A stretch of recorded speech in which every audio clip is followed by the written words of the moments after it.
Is CEO activism actually changing public policy? Or is it more of a signal to your employees that you're standing with them? This is a big question, because CEO activism could be used to try to change the world. It could also be used to galvanize your own organization. So if you think about companies like Patagonia, their CEO, Rose Bakuro there, Merck, the big pharmaceutical company, Kenneth Frazier, Apple, and of course Tim Cook, who's a Fuqua School of Business graduate, and of course Jamie Dimon from JP Morgan. All these CEOs have done something pretty interesting in the last several years. They've spoken out on political and social issues that are really somewhat unrelated to the underlying business. And that's what got me really interested in this phenomenon. You know, why would a CEO tackle any controversial political or social issue? Think, by definition, a controversial issue is one that, let's say, 50% of people are going to disagree on it with your point of view. So if you're in the business of selling goods and services, why would you unnecessarily alienate 50% of your customers, or 40%, or 35%, or any percentage of your customers? To give you one example, just to start, Tim Cook.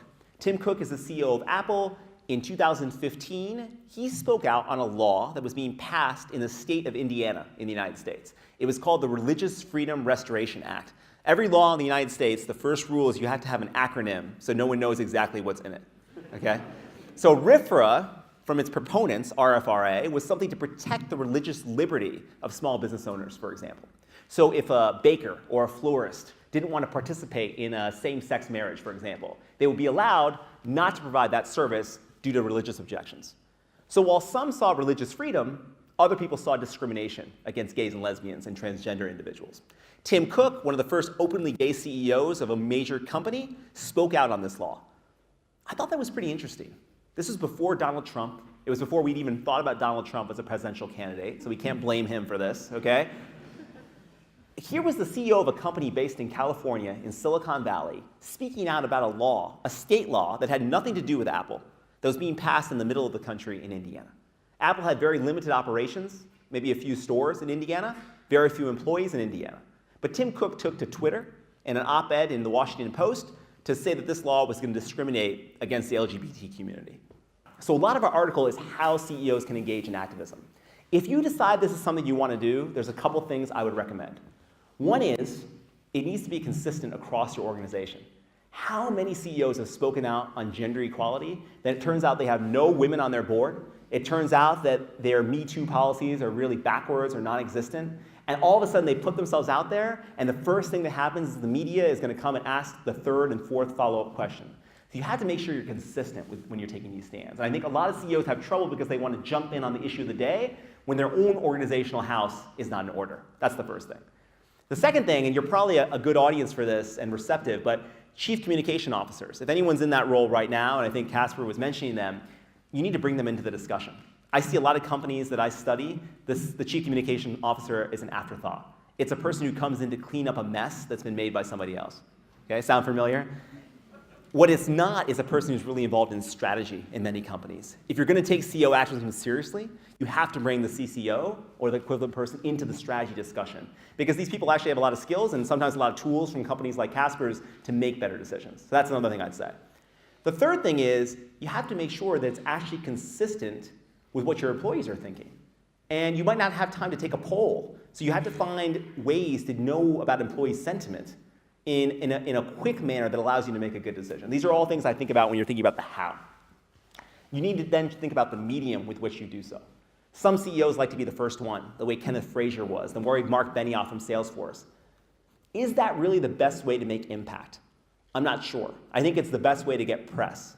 But if you're thinking about the best way to make impact, it strikes me that coalitions of more than one company, hundreds of companies, can be much more effective.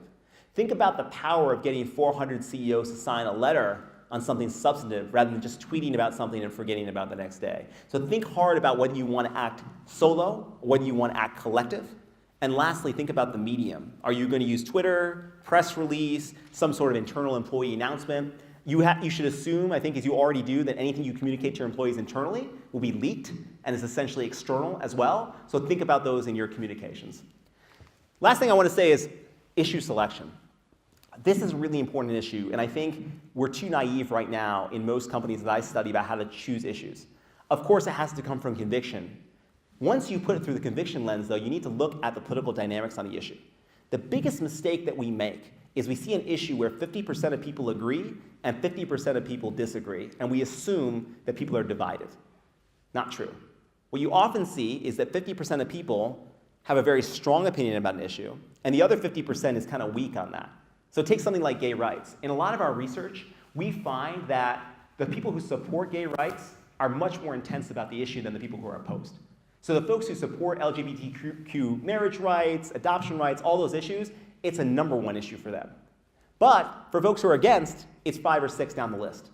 So what might look like a 50-50 issue is actually very lopsided. And so taking a courageous stand on gay rights may be very different than another 50-50 issue, which is something like guns. In fact, guns in America looks much more like a 60-40, 70-30 issue for people who support tighter restrictions on guns in the majority. But it turns out for the 30 to 40% that are against, it's their #1 issue. So intensity of opinion matters as much as proportion. So the same way you do marketing analytics on your regular customers, you're focusing on people who are repeat buyers, people who are more intense and passionate followers. The same thing applies to how you think about the politics.